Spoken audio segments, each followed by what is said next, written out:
Karena ternyata memang semakin kita terbuka, semakin kita tidak eksklusif, akan banyak juga pelajaran-pelajaran yang kita sangat perlukan lah. Ya kalau ditanya ya tadi ya Mas, oh kita kedepannya mau seperti apa sih gitu ya. Pasti bukan hanya legacy sih, tapi sebenarnya yang kita ingin adalah kita meninggalkan jejak untuk banyak orang supaya mereka juga bisa ke-trigger untuk melakukan sesuatu yang lebih di ranah ini. Kita sempat berpameran di ruang publik juga di Asta gitu dalam waktu 1 bulan itu bisa mencapai hampir 1 juta orang, 950 orang lah gitu. Itu kalau ngomong tolak ukur dari audiens ya. Tapi si impact lainnya adalah kita juga membuka ruang untuk kolektor baru. Mungkin kolektor-kolektor yang sebelumnya tidak pernah terpikir untuk bisa mendapatkan akses membeli sebuah karya. Ya, selamat sore teman-teman. Di sesi kedua ya, gitu ya namanya ya. Sesi kedua. Kalau tadi sesi pertama Pak Hilmar dan Gita Wirjawan ini dipandu oleh Martin Suryajaya dan saya dengan dua narasumber yang sebetulnya nggak perlu diperkenalkan lagi, sebenarnya sudah sangat sudah sangat dikenal oleh kita. Ada Sir Dendi dan Mbak Utari Widi di sini. Dan kalau tadi mungkin di sesi pertama mungkin jangkauannya sangat luas ya, seperti Telkomsel gitu, jauh gitu sepanjang mata. Kita mungkin balik dikit Bang ya ke lebih ini gitu, atau gimana Tin? Gimana? Iya, jadi kalau tadi kan kita sudah ngebahas kesana kemari macam-macam banget ya, memperkaya wawasan kita, terutama mengenai kawasan juga kan Asia Tenggara. Nah, kita coba lebih fokus lagi kepada suatu kawasan yang menjadi bagian dari yang kita menjadi bagian, yaitu ekosistem seni di Jakarta. Keseharian kita lah ya. Seharian kita. Gitu. Nah, mungkin pertama-tama mungkin akan ini dulu ya kali itu ya. Kita akan fokus dulu kepada inisiatif yang memang dirintis oleh Kak Tari dengan Serdandi, yaitu adalah CCC atau CCC ya, yaitu Canvas Confluence Collective gitu. Tergantung dulu CCC atau CC itu ada maknanya tuh. Oh iya, ada maknanya. Nanti bisa dijelaskan, nanti bisa diceritain. Nah, mungkin bisa seperti diberikan gambaran dulu kali ya tentang CCC atau kolektif ini ya. Karena kan memang kalau kita ngelihat perkembangan wacana seni di Jakarta itu kan memang lagi rame banget, di mana-mana orang ngomong kolektif ya. Kayak misalnya waktu Biennale Jakarta itu kemarin tuh akan ada khusus satu majelis yang isinya berbagai macam kolektif seni yang menampilkan karya sebagai kolektif bukan sebagai individu. Nah, ini bagaimana menempatkan si CCC atau CCC ini di dalam konstelasi ekosistem yang seperti itu gitu. Nah, mungkin silakan dari Serdandi mungkin ya. Selamat sore teman-teman, terima kasih sudah datang menyempatkan waktunya untuk ngobrol-ngobrol santai. Saya dan Tari dari CCC, sebuah kolektif baru yang kita terhitung baru lah. Tapi sebenarnya konsep pemikirannya sudah lama, karena memang di Jakarta itu, terutama di Jakarta kalau ngomongin tempat kita sama-sama tinggal sekarang, itu sangat butuh ruang-ruang untuk penyaluran segala macam ekspresi, di mana seniman dan pelaku budaya lainnya banyak tinggal di Jakarta, dan kita sangat sadar bahwa ruang-ruang yang ada tuh nggak cukup untuk nampung sebanyak potensial skill dan segala macamnya pelaku budaya di Jakarta.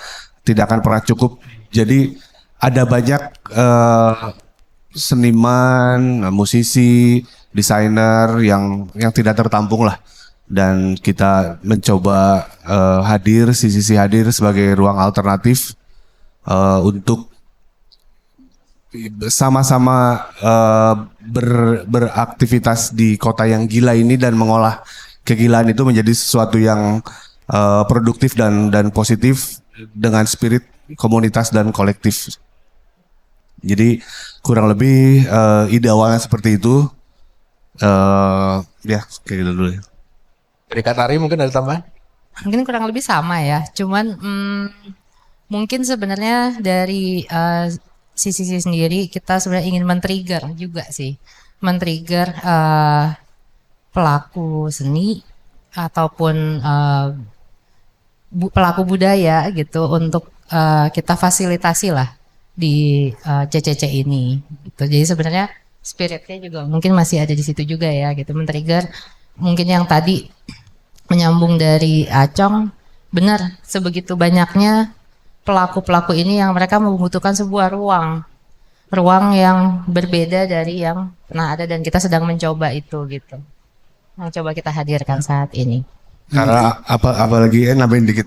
Karena menurut pengamatan kita dunia seni Indonesia itu lumayan terfragmentasi lah antara institusi formal, galeri konvensional lah istilahnya, sama inisiatif seniman sendiri atau yang di grassroots atau malah yang individu. Jadi ada lumayan gap yang besar tuh yang menyebabkan banyak sekali potensi-potensi estetika visual, musik, desain dan segala macam tuh tidak tertampung oleh institusi formal yang ada.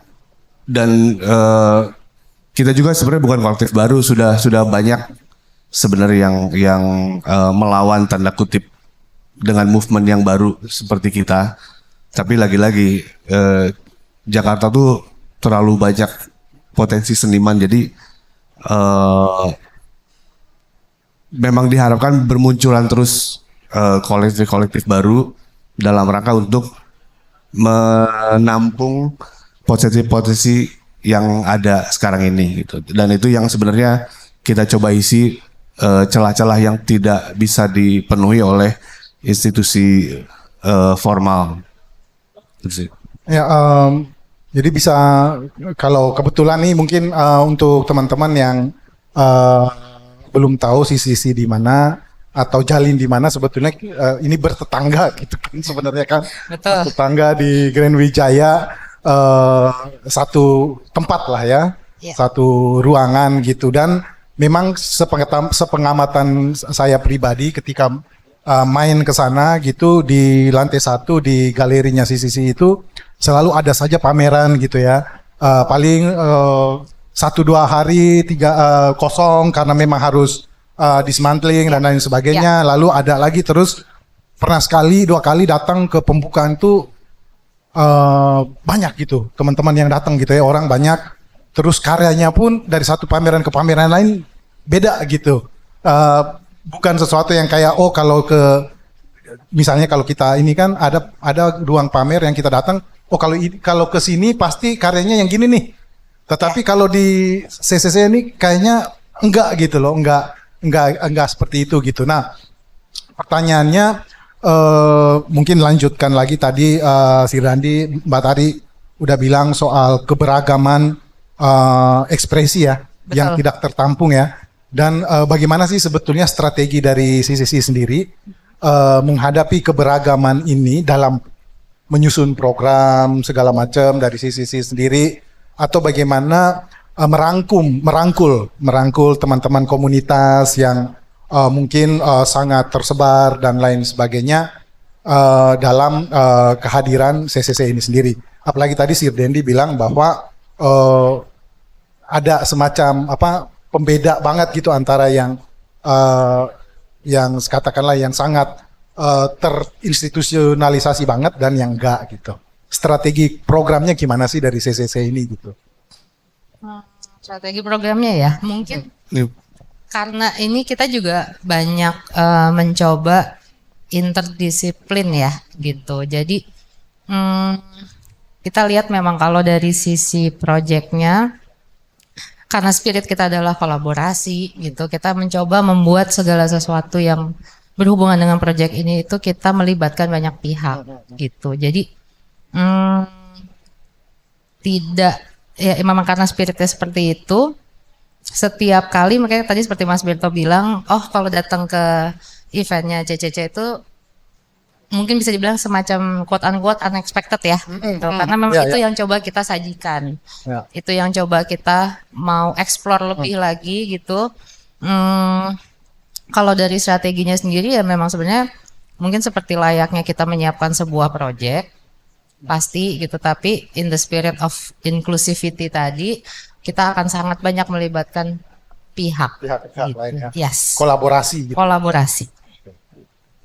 Oke, juga dalam kaitan dengan kolaborasi itu kan menarik ya, kita melihat bahwa dalam 20 tahun terakhir ya di Jakarta itu kan wacana tentang ruang alternatif, artis run inisiatif itu kan mulai bermunculan gitu ya. Ya. Dan apa namanya, tantangan utamanya kan seringkali apalagi di era sekarang ya, ketika informasi sudah semakin cepat ya tersebar dan seterusnya, sehingga orang itu muncul begitu banyak inisiatif yang berbeda-beda, dan tantangannya kemudian bagaimana kemudian menghubungkan satu sama lain ya, membuat satu jaringan sehingga berbagai macam inisiatif itu bisa terhubung satu sama lain. Nah, di dalam hal ini kan juga kita bisa bicara tentang program pertukaran seniman atau pertukaran inisiatif. Nah, dalam hal ini gimana CCC menavigasi itu atau menginisiasi yang sifatnya kolaborasi semacam itu? Kita mencoba berangkat dari skema paling sederhana, kolaborasi berdasarkan sesimpel minat dan bakat istilahnya. Jadi Betul. karena bagaimanapun kalau tidak ada chemistry dengan kolaborator itu nggak akan pernah bisa jalan. Artinya ada beberapa hal yang memang kalau CCC itu lebih apa ya, lebih luas lah, nggak seribet ketika seniman atau musisi atau desainer ingin bikin sebuah eksibisi atau melakukan sebuah kolaborasi. Dan kita juga mencoba untuk lebih luas dengan lintas dimensi. Kita nggak melulu berkolaborasi dengan kategori seni tertentu atau kategori musik tertentu, tapi kita juga terbuka untuk kolaborasi dengan arsitek, dengan F&B, dengan olahraga, dengan literasi atau dengan komunitas apapun lah, selama diskusi yang atau dialog yang terjadi itu masih tetap mempunyai membuat sebuah kekayaan baru baik untuk estetika dan sosialnya sih. Nah, mungkin gue bisa nambah sedikit. Kalau CCC sendiri kan kita tahu semua ada di Jakarta gitu ya. Ada perhatian atau ada semacam program yang menjangkau teman-teman yang di luar Jakarta nggak sih? Sebenarnya itu sudah kita lakukan ya. Mungkin boleh diceritakan dikit kemarin tentang kita sempat ke Jepang ya, Cong ya. Ya, jadi kita sadar betul bahwa dengan era keterbukaan informasi internet dan sosial media itu semua informasi tentang peluang-peluang ruang alternatif itu bakal banyak direspon positif di lokal maupun internasional. Dan kita juga sadar kita nggak bisa menampung juga semua yang hadir. Jadi balik lagi tadi mungkin basicnya ke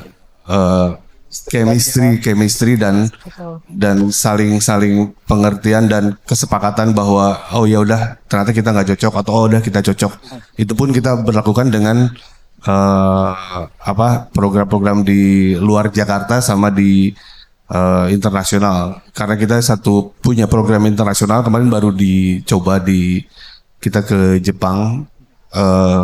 Kebetulan saya jadi tumbalnya, saya pameran saya pameran duluan. Frontman lah ya. Karena memang ya harus dicoba, dan ternyata memang di skala internasional pun tidak ada kendala komunikasi selama bahasa kita sama, dan kebetulan bahasanya sama, yaitu bahasa seni, musik, desain, dan misalnya F&B gitu.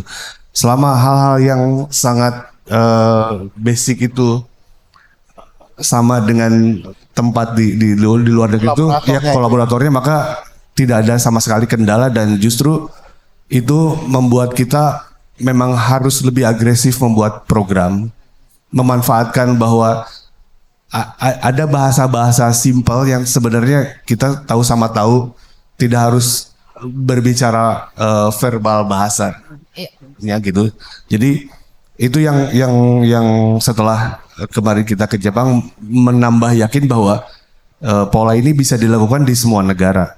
Dan itu sisi positifnya adalah itu bisa juga di masa depan bakal menyalurkan potensi-potensi seniman, pelaku budaya, musisi dan segala macam yang di Jakarta yang nggak ketampung itu langsung kita kirim aja deh ke internasional atau ke kota lain itu, karena sedemikian mudahnya ya. Kalau dibanding dulu mungkin kalau mau pameran harus bikin submit dulu, bikin apa segala macam lah, apalagi internasional gitu. Dan sekarang ternyata setelah dicoba nggak terlalu sulit dan harusnya bahkan mungkin dilakukan oleh kolektif-kolektif atau institusi besar lainnya yang sudah ada terlebih dahulu di luar CCC gitu. Jadi sebenarnya memang kalau saya boleh tambahkan, dari kalau proses navigasinya sebenarnya dari nature projectnya sebisa mungkin dalam bentuk kolaborasi itu harus sama-sama memperkaya, tapi bukan dalam memperkaya dari sisi komersial ya, bukan hanya komersial aja, tapi kita bisa ngobrol dari sisi yang lainnya nih gitu, dari value yang kita tampilkan, impact apa yang kita sajikan kepada publik ataupun kepada pihak stakeholder yang terlibat gitu kan. Jadi sebenarnya mungkin proses navigasinya bisa dari situ sih menurut saya gitu. Berarti kayak prinsip kuratorialnya ketika menentukan satu karya atau satu seniman untuk berpartisipasi atau berkolaborasi itu apa? Lebih kepada estetikanya ataukah pada pertimbangan dampak sosial dari si aktivitas itu atau apa? Karena Sebenarnya goals-nya, aim-nya dari setiap project itu pasti harus tap ke masing-masing tadi value-nya itu gitu, baik itu impact ke sosial, impact ke projectnya, tapi memang tidak bisa kita pungkiri juga pasti ada sisi komersialnya juga. Oke, nah kembali bicara soal komersial ini memang kita tahu semua ya bahwa praktik seni kontemporer yang tentu saja eksperimental seringkali secara pendanaan kan nggak bisa sepenuhnya tidak pernah sepenuhnya mendapatkan kepastian gitu. Jadi cenderung misalnya kayak ngandalin funding gitu biar repot kan, nggak sepenuhnya bisa dijamin gitu. Nah, gimana menavigasi itu, menghadapi situasi di mana si lanskap finansial dari proyek-proyek kesenian, terutama yang eksperimental itu seringkali susah dipastikan. Pasti CCC punya lah strategi untuk gimana mengelola itu ya. Gimana itu ya? Kalau dibilang memang mungkin stage-nya karena kita memang mungkin belum setahun ya umur CCC sendiri gitu. Ya kita memang harus diversifikasi sedikit ya. Kalau ngomongin ada dana tetap ya, memang itu pasti akan nggak bisa bergantung dari situ. Funding kita juga terbuka, tapi ada strategi lain, misalnya kita bisa berkolaborasi dengan baik itu brand atau mungkin komunitas yang bisa mensupport produksi salah satunya gitu. Itu banyak cara sih sebenarnya untuk melakukan itu sih Mas. Ya, berarti lebih pada ini ya, memadukan berbagai macam sumber pendanaan yang memang nggak pernah ada satu pola yang fix gitu ya, Iya. karena situasi berubah-ubah, Betul. sehingga strateginya pun harus disesuaikan dengan Iya. itu ya. Dan tergantung dari nature projectnya juga memang gitu. Oke, nah di dalam konteks itu kan juga CCC ini bukan hanya satu lembaga gitu ya, tapi dia juga punya tubuh dalam ruang gitu ya. Jadi dia tubuhnya dalam ruang kan ada satu ruang alternatif yang kemudian disebut sebagai space ya, Betul. dengan C 3 kali itu ya. Iya. Nah itu C 3 kali dan kapital. oh ya benar. Kapital di tengah ya Mas? Iya benar. Nah space ini gimana dia dari awal? Apakah memang dikonsep bahwa CCC ini langsung dalam rangkaian dengan si ruangnya atau memang terpisah itu? Idenya gimana sih awalnya? Ya sebelumnya gue tambahin dikit dan juga mungkin kan ini teman-teman barangkali belum semua tahu, tapi ini space ini CCC ini ada di space, ada di Ruko. Betul. Kan di Ruko, jadi itu juga menarik gitu karena mungkin si Randy bisa lebih cerita, tapi setahu saya kan 10-15 tahun yang lalu agak sulit ya kita membayangkan ketemu galeri seni atau ruang kreatif yang ada di Ruko di Jakarta. Ya. Banyaknya rumah yang kontrak oleh teman-teman seniman gitu-gitu ya. Atau yang lembaga atau galeri-galeri yang kita udah tahu kayak di tim atau mana gitu ya, memang udah pasti di situ. Tapi belakangan ini muncul gitu teman-teman yang termasuk space yang melakukannya, mengaktifasi ruko gitu, yang ya kita tahu ruko, rumah toko lebih banyak, kita bayangannya toko kelontong atau apa gitu kan ya. Gimana Pak? Ya jadi CCC itu kalau dianalogikan, kalau tahu komik Donald Bebek ada Profesor Lang Linglung. Nah, CCC-nya adalah kolektif programmer ide, dan kita butuh sebuah laboratorium. Jadi kita lahirlah si space itu.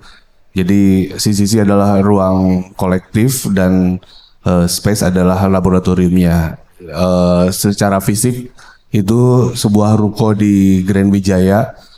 Kita akuisisi 2 lantai. Lantai 2-nya adalah kantornya CCC dan lantai 1-nya adalah space. Jadi sangat terkoneksi dan bisa langsung mengeksekusi semua ide teman-teman seniman yang datang. Ketika datang ke CCC berdiskusi, mau pameran apa, mau ide apa, mau bernarasi apa, langsung lihat tempatnya biar langsung kebayang. Dan memang kita juga sangat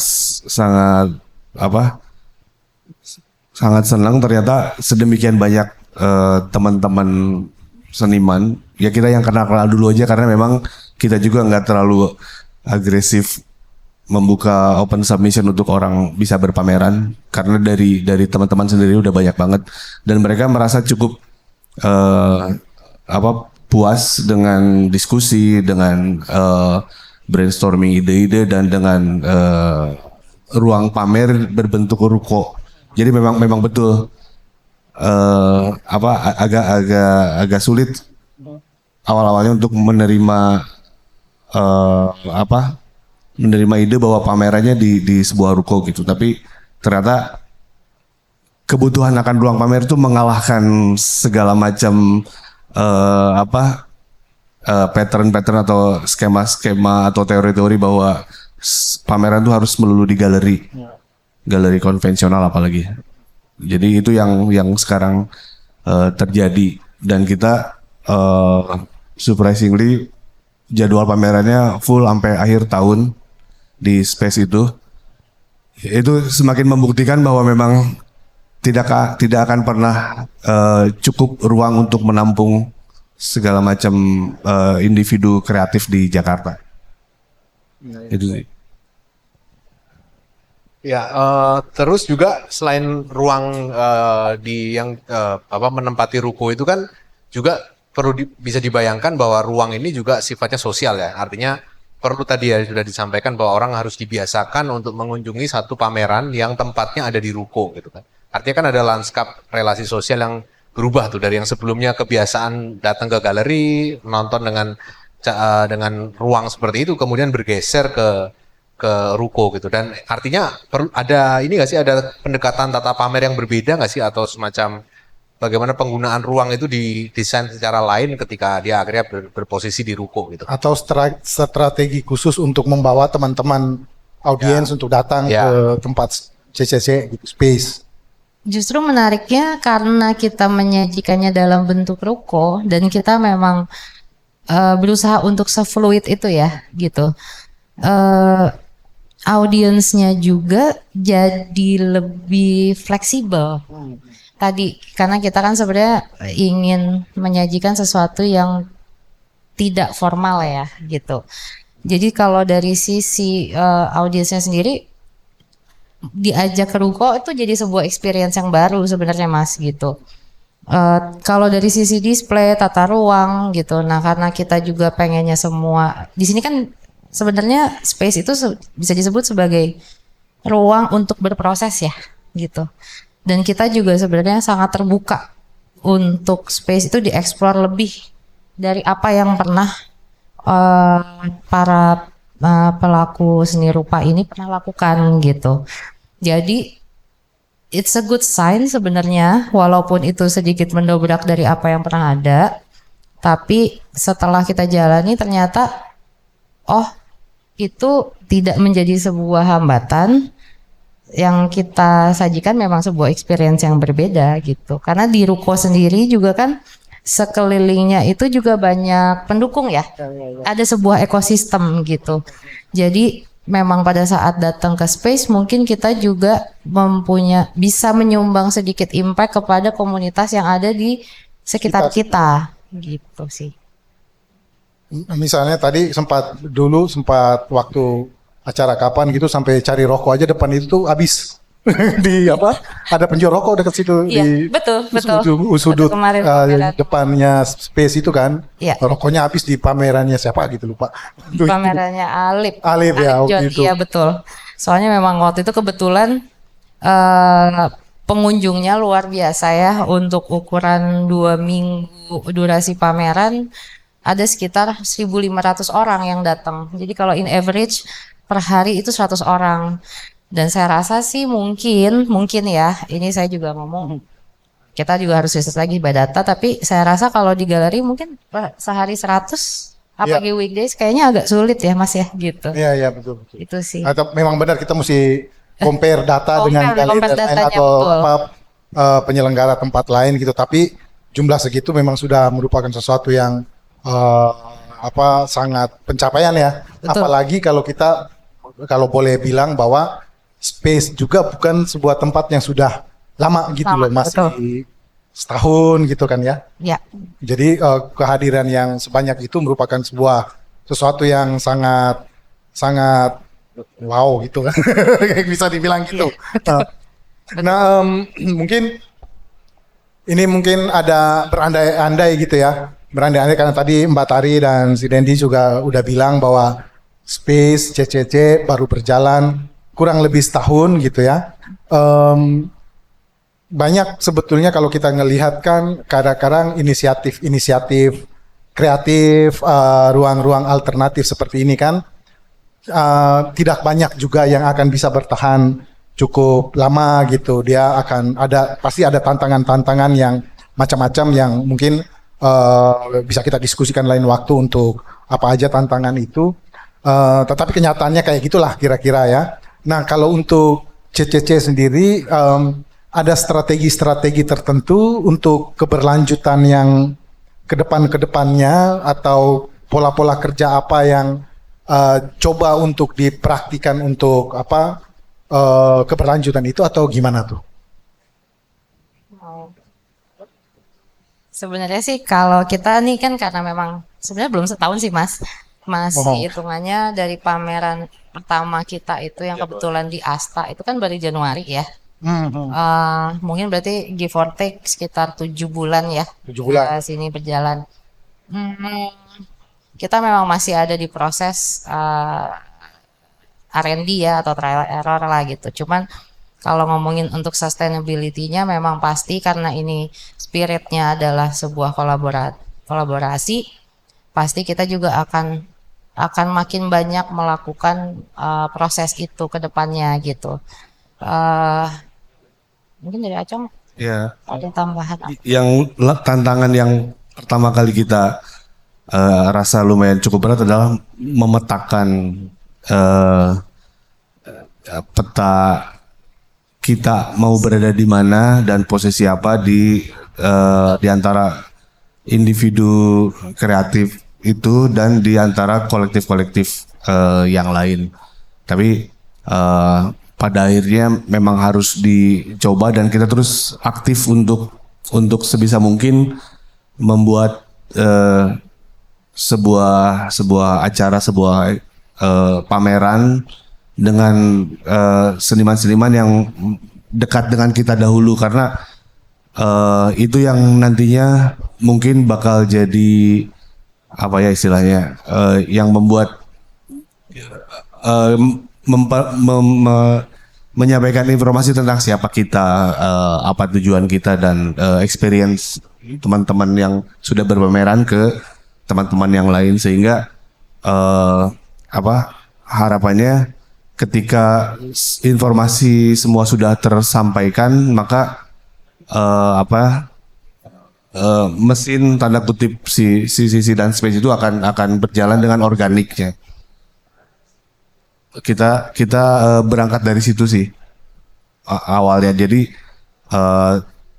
semua tantangan dan kesulitan yang sudah kita petakan itu memang pada akhirnya ya kita harus tetap mencoba sesuatu kayak lebih banyak bereksperimen lah, eksperimen dengan tema pameran, dengan seniman, dengan mencoba hal-hal yang belum pernah dicoba oleh institusi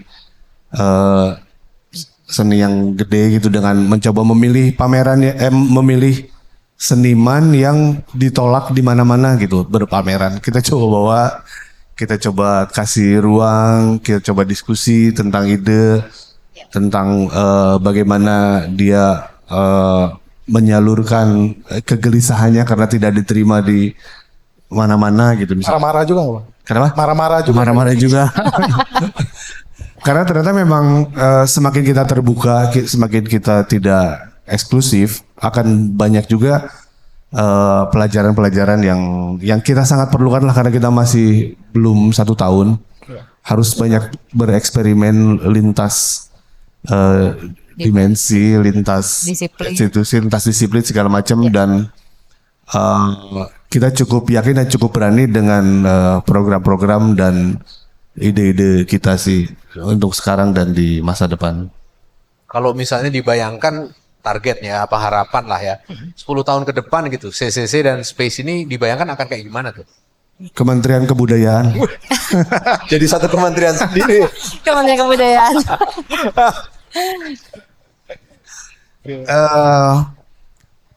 Sebenarnya kalau saya harapannya justru harusnya banyak yang seperti CCC ini, karena Betul. nggak akan kuat kalau semua berharap atau menggantungkan nasib karir senimannya atau musisinya atau apapun ke satu pihak gitu. Jadi harapannya justru semakin orang banyak datang, semakin kita ngobrol, kenalan, bertukar visi, harapannya justru terinspirasi dan ya udah kita bikin satu kolektif baru dengan sepemahaman tentang kondisi yang ada sekarang, dengan visi ke depannya yang sama juga, karena memang balik lagi tidak akan bisa kita hidup lama kalau bergantung sama misalnya pemerintahan atau otoritas daerah. Dan sepengalaman saya dan teman-teman, memang biasanya kita tuh asik sendiri, kita nggak butuh pemerintah, malah biasanya malah pemerintah yang butuh kita kalau ternyata apa yang kita lakukan itu menjadi sesuatu hal yang besar atau sesuatu hal yang bagus. Dan pada akhirnya memang ya kita menentukan nasib kita sendiri. Untuk itu saya lebih senang kalau nanti bakal banyak lagi teman-teman bikin kolektif atau bikin galeri atau bikin ruang space lagi. Kalau ngomongin pemerintah, Martin senyumnya terbungkus. tidak lebar dia. Tapi memang kayaknya kalau kita lihat ekosistem seni di Jakarta, banyak sih seniman yang menyadari bahwa, dan juga kolektif yang menyadari dalam pengalaman Sirdandi dan Batari kan sebelum CCC ini udah macam-macam banget kan beraktivitas dan berkarya gitu. Menyadari banget bahwa pada akhirnya kekuatan itu mesti hadir atau muncul dari seniman dan ekosistemnya sendiri. Betul. Daripada kita seperti tadi yang Martin sempat lemparkan bahwa donor gitu juga agak sulit kita bayangkan untuk terus yang seperti itu terus, atau pemerintah juga tidak perlu diperpanjang lebar lah ya, tapi setidaknya ya ketidakstabilan itu selalu ada gitu. Dan dalam konteks itu tadi yang mungkin Mbak Tari bisa cerita sedikit tentang strategi-strategi katakanlah ekonomi alternatif yang diupayakan gitu dalam konteks ini, mungkin dari pengalaman sebelum-sebelumnya atau juga dalam CCC ini sendiri gitu. Sebenarnya sih kalau dari sisi pendanaan ya, kalau kita ngomong pendanaan ya itu tadi diversifikasi itu bisa dalam bentuknya sebenarnya kita bukan juga tertutup ya. Kita terbuka juga dengan pemerintah kalau mereka juga bisa support gitu. Tapi memang kita akan pelajari dulu nih gitu. Kira-kira tujuannya apakah memang sesuai dengan value dan impact yang kita inginkan Dari CCC dari sendiri. CCC sendiri. Tapi misalnya kalau ngomongin yang lain lagi bisa juga misalnya ada perusahaan-perusahaan yang mereka punya CSR budget, itu juga bisa jadi salah satu funding yang bisa membantu kita gitu. Nah, kalau sisanya itu kan sebenarnya eh lebih kita juga memang karena ini adalah sebuah bentuk organisasi yang baru, memang sisi baiknya kalau dari kacamata saya ya, kita bisa punya keleluasaan untuk eksplorasi, untuk mencoba hal-hal baru memang gitu. Jadi strateginya itu memang bisa dibilang nggak ada pakemnya, belum ada pakemnya, tapi kita mencoba banyak hal. Tuh. Tapi ya tadi menyambung yang gimana supaya ini sustain, sebenarnya sisi sendiri ini ya kalau ditanya ya tadi ya Mas, oh kita kedepannya mau seperti apa sih gitu ya.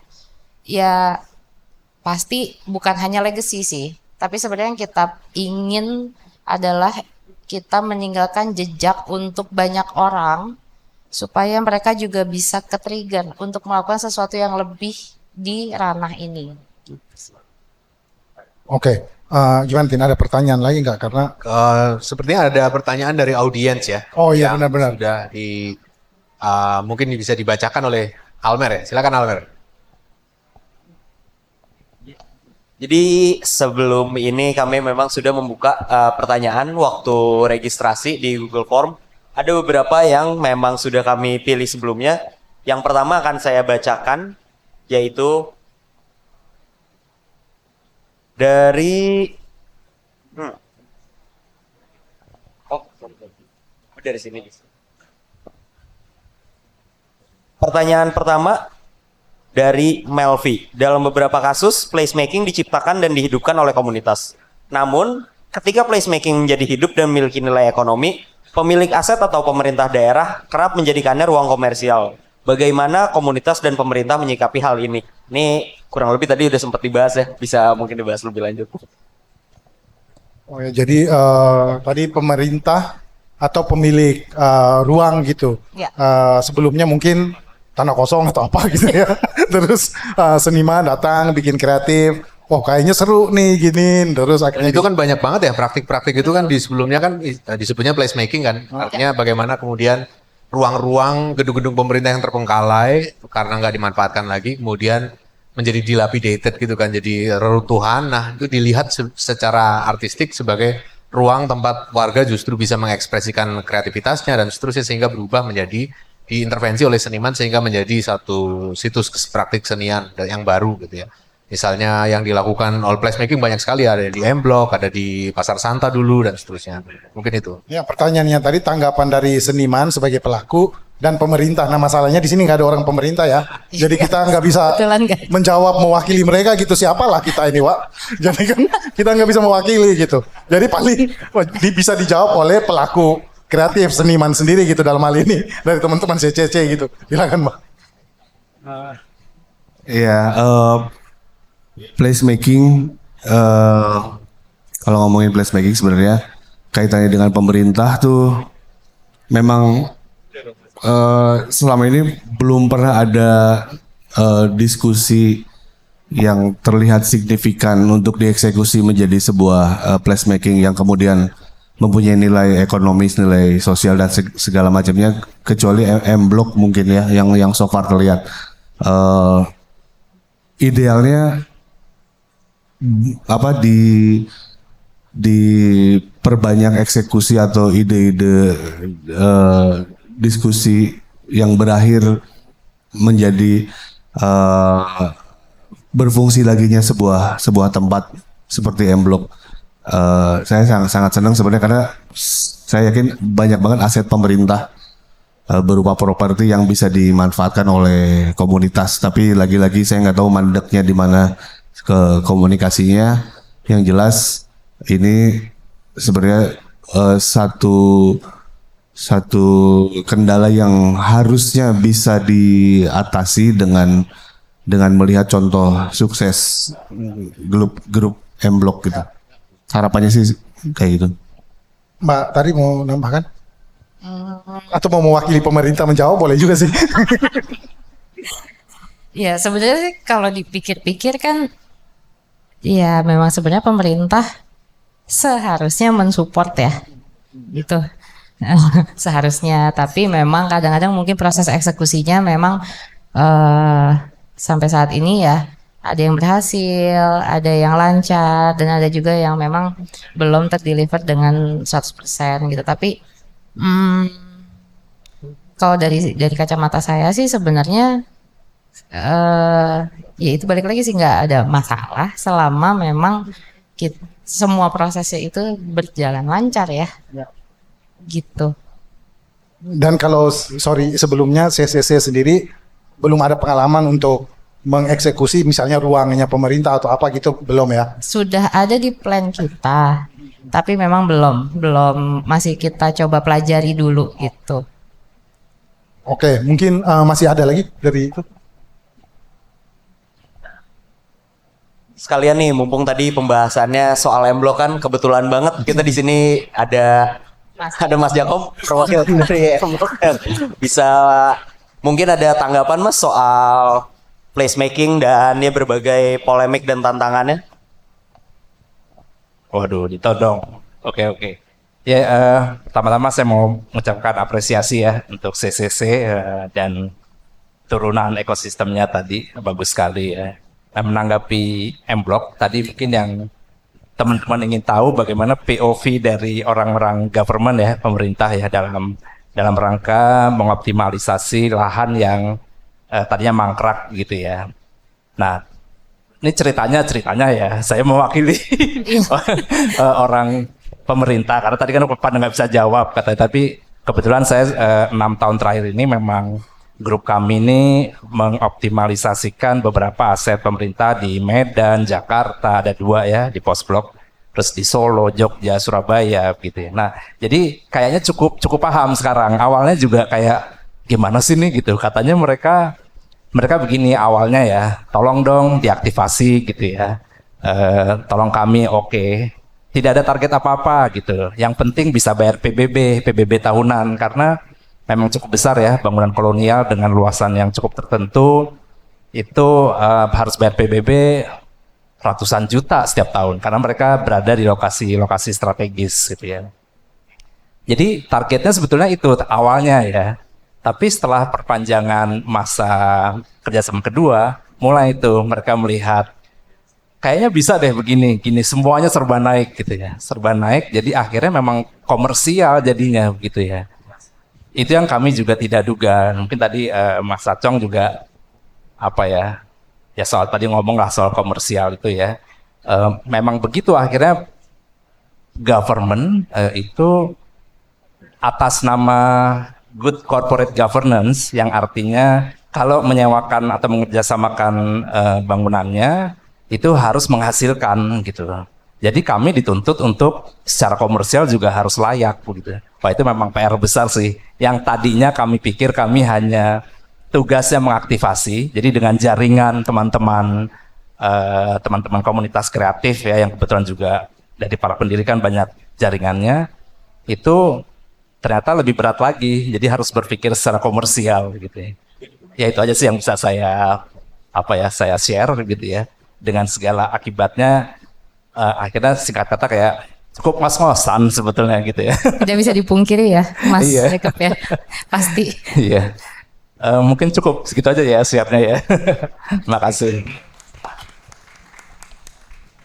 Bagaimana? Apakah ada tanggapan dari para pengisi acara di depan, para pembicara, Mas Berto, Mas Martin? Apa ada tanggapan dulu atau? Mas Iman nih. Oh, boleh kalau ada pertanyaan selanjutnya. Ini wakil pemerintah nih. Ya, Dewan. kira-kira Dewan Kesenian Jakarta. Kesenian Jakarta. ya, halo, saya Iman, saya anggota Dewan Kesenian Jakarta. Kebetulan mungkin bukan mewakili pemerintah ya, tapi Dewan Kesenian Jakarta kan kira-kira tengah-tengahnya ya untuk memberi masukan lah ke mereka itu. Kalau kalau kami sih ngelihatnya begini ya, karena kami kan ketemu berapa 3 kali dengan Mas Pram ya. Beliau tuh emang mendukung ya untuk ruang alternatif segala macam. Makanya kan kebijakannya ada taman dibuka 24 jam ya, hal seperti itu gitu. Tapi lagi-lagi untuk mengenai balik ke konteks placemaking seperti kata Mas Jacob tadi ya, makin lama kan makin naik, berarti itu benar-benar kembali ke kebijakan yang lagi berkuasa saat ini gitu ya. Kalau misalnya emang pemerintahnya aware bahwa ini penting, mereka akan dukung. Karena kan mereka ingin meninggalkan legacy juga kan. Tapi kalau ketika mereka udah lihat ini nggak penting, ya mereka nggak dukung gitu. Jadi kritiknya mungkin adalah itu. Jadi ketika kita membutuhkan mereka, mereka akan melihat situasi juga. Kalau mereka tidak menguntungkan ya, misalnya harga gas kelilingnya naik kayak sekarang kan. Terakhir tuh baca Blok M mau dijadiin seperti kayak ibu kota ASEAN, something like that gitu kan. Karena kan Blok M sendiri kan juga lagi bergeliat nih. Malah sekarang Kemang yang sepi gitu kan. Jadi hal kayak gitu tuh berpengaruh di di POV mereka ya. Itu sih kalau yang saya lihat sih mungkin begitu.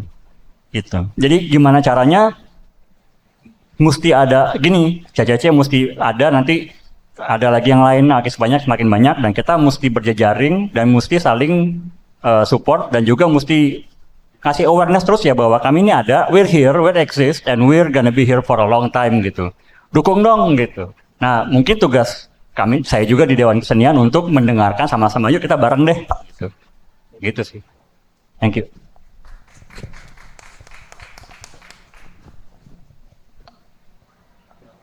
Ya, itu tadi dari Iman, Fata, dari Komite Seni Musik ya? Komite Seni Musik Dewan Kesenian Jakarta, dan ada soal tadi yang kebijakan pemerintah sekarang gitu, Gubernur Jakarta untuk 24 jam dan intinya mendukung lah. Mungkin ada tanggapan nggak Mbak Tari atau Sir Dendi untuk tadi dari Bang Jacob dan dari Iman tadi? Pada akhirnya mungkin saya melihat hal yang sederhana, kalau placemaking itu memang keleluasannya secara otoritas pengolahan ruang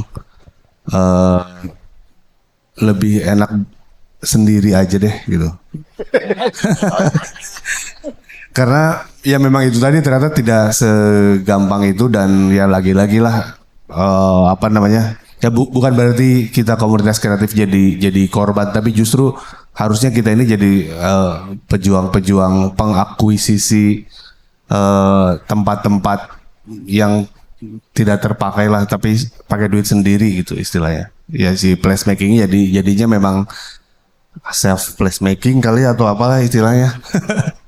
Jadi kurang lebih memang sampai sekarang hanya sebatas wacana aja mungkin peran pemerintah. Saya nggak tahu ada gapnya di mana, tapi lagi-lagi kalau diposisikan sebagai pelaku, kita sih sama sekali nggak bergantung ya dengan government lah istilahnya, dan nggak boleh ada pikiran sedikit pun, karena pada kenyataannya ide kita sendiri, kita mengeksekusi sendiri, mengajak teman-teman sendiri dan jalan bareng-bareng membuat sebuah movement, dan itu udah cukup sih kalau menurut saya. Mbak Tari ada tanggapan? Oke. Mungkin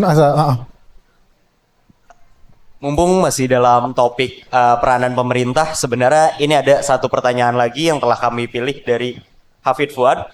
Pertanyaan adalah, bagaimana perbedaan kebijakan pemerintah dan gerakan swadaya masyarakat, atau mungkin gerakan independen kalau dalam kasus CCC yang sedang terjadi saat ini? Apakah ada gesekan yang mengkhawatirkan? Ya mungkin perbedaan pendekatan dalam yang diprakarsai oleh pemerintah dan diprakarsai oleh pelaku secara independen.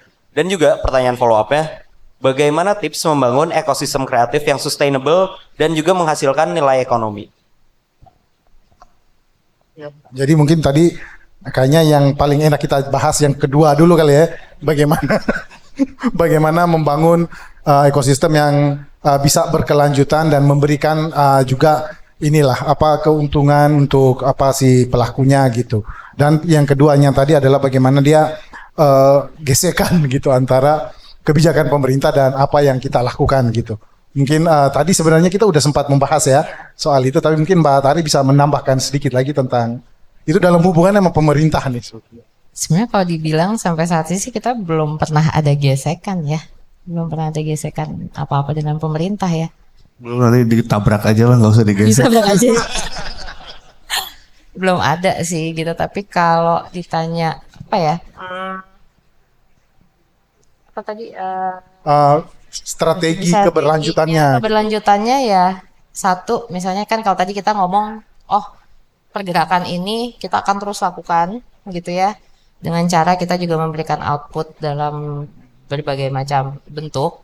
Tapi emang dari sisi internalnya sendiri ya mau nggak mau pasti kita harus memulai dengan proses-proses membuat sistem yang lebih baik, baik itu secara internal ataupun pengarsipan dan yang lain-lain itu perlu kita lakukan untuk menjaga sustainability ini sih gitu. Tadi makanya kalau saya singgung, oh ini bukan hanya sekedar legacy tapi ini adalah sebuah jejak karena kita juga pengen proses ini berlangsung secara organik, fluid dan bisa dalam jangka waktu yang panjang. Jadi strateginya pun harus juga fleksibel, bisa Fleksibel, berubah betul. dan adaptif kali ya. Adaptif gitu.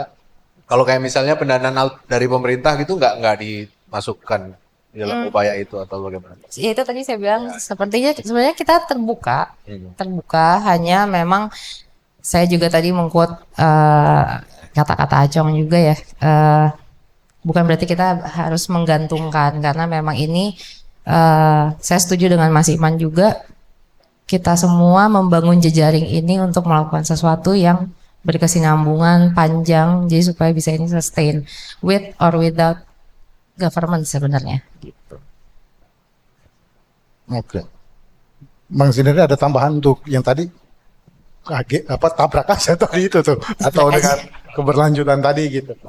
Iya, sayangnya di kita tuh sangat bergantung kepada siapa yang sedang menjabat atau berkuasa. Jadi itu tadi pengalaman saya melakukan movement di Bandung dulu tuh, pemerintah tuh datang ketika kita sukses, ketika movement dulu era 90-an, brand-brand lokal bermunculan, baru tiba-tiba wali kota datang bikin sekedar mendeklar bahwa Bandung kota kreatif apa dan segala macam. Nah, tapi di sisi lain mereka nggak pernah ada support dalam bentuk apapun sih bisa dibilang. Jadi itu menjadi sangat menjadi pembelajaran bersama saya dan teman-teman pelaku ekonomi kreatif untuk tetap mandiri aja gitu, hajar aja terus gitu.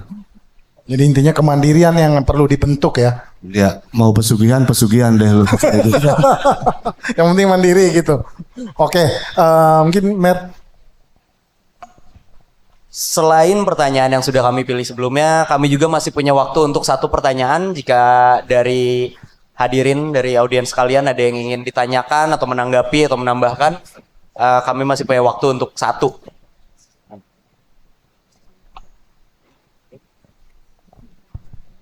Oke. Salam kenal Mbak Tari, Serdandi, saya Adel. Ada satu pertanyaan sih yang ingin saya ketahui itu tuh bagaimana CCC ini mengukur impact dari secara terdekat gitu ya, mungkin tahun ini gitu ya, ataupun impact jangka panjangnya gitu. Apa sih alat ukur atau indikator yang ingin dicapai oleh CCC ke depannya? Itu sih. Terima kasih. Ini berkaitan dengan pertanyaan tesisnya Adel. Dia riset soal impact. Pertanyaan tesis ya. Kalau ini pembimbingnya. Oh, oke. Tolak Silakan. Iya ya. Oke, tolak ukurnya ya bisa Misalnya secara jumlah impact pengunjung atau apa? impact ya. Kalau ngomongin impact bisa jadi jumlah pengunjung gitu. Kayak tadi kita sempat sebutkan juga kayak dalam kurun waktu 2 minggu untuk sebuah pameran di ruang yang sekecil itu bisa ada 1.500 pengunjung. Tapi misalnya kita sempat berpameran di ruang publik juga di Asta gitu dalam waktu 1 bulan itu bisa mencapai hampir 1 juta orang, 950 orang lah gitu. Itu kalau ngomong tolak ukur dari audiens ya. Tapi si impact lainnya adalah kita juga membuka ruang untuk kolektor baru. Mungkin kolektor-kolektor yang sebelumnya tidak pernah terpikir untuk bisa mendapatkan akses membeli sebuah karya.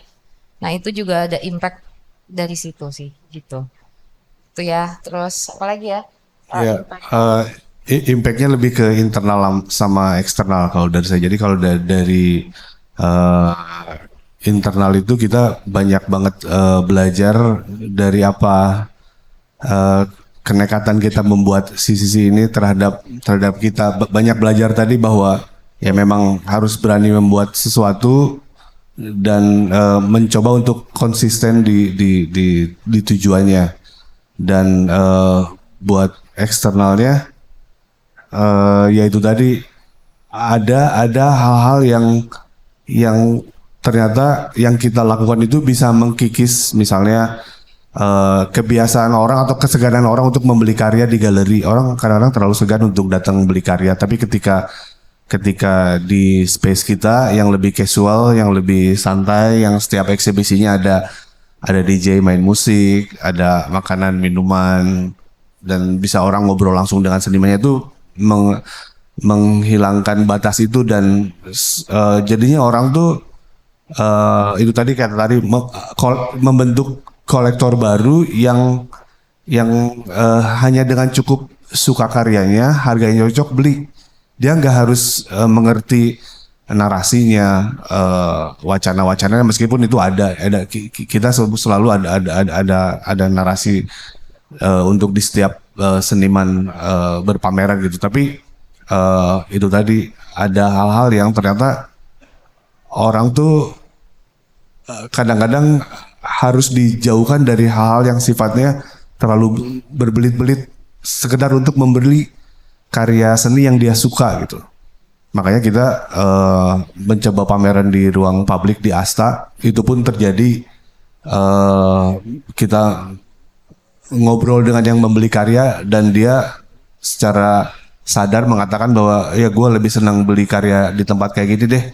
Kalau gue ke galeri gue kayak atau ke opening exhibition harus bingung mau dandan kayak gimana ya biar nggak salah kostum, mau ngobrol apa ya, mau nanya harga gimana. Ada banyak hal yang mempersulit orang untuk mengkoleksi sebuah karya, dan itu yang coba kita lakukan, dan ya kita banyak banget belajar. Mudah-mudahan sih impact-nya juga bisa terus berkembang dan sesuai harapan kita semua bahwa seni itu nggak harus kita pahami sampai ke akar-akarnya gitu, karena orang pun berhak hanya sekedar suka dan dia mampu untuk misalnya membeli untuk memilikinya. Udah di situ aja sih, cukup. Karena memang sebenarnya harusnya seni itu kan inklusif ya untuk semua orang ya, bukan eksklusif gitu. Nah, kita mencoba untuk pelan-pelan memberikan impact itu. That's why kenapa spiritnya kolaborasi ya, itu salah satu pendukung kita supaya ini bisa sustain. Terima kasih banyak atas jawabannya. Begitulah diskusi menjalin Jakarta Live, placemaking dan tumbuhnya komunitas kreatif. Rambungnya sesi terakhir ini juga menutup rangkaian acara Jalin Annual 2025. Mewakili Jalin Indonesia, saya ingin menyampaikan rasa terima kasih kepada rekan-rekan yang telah menghadiri, telah berinteraksi, telah menyempatkan untuk berdiskusi bersama di acara ini. Ini merupakan gelaran luring pertama kami dan juga tentu ini tidak akan bisa terselenggara tanpa adanya dukungan teman-teman sekalian. Terima kasih banyak.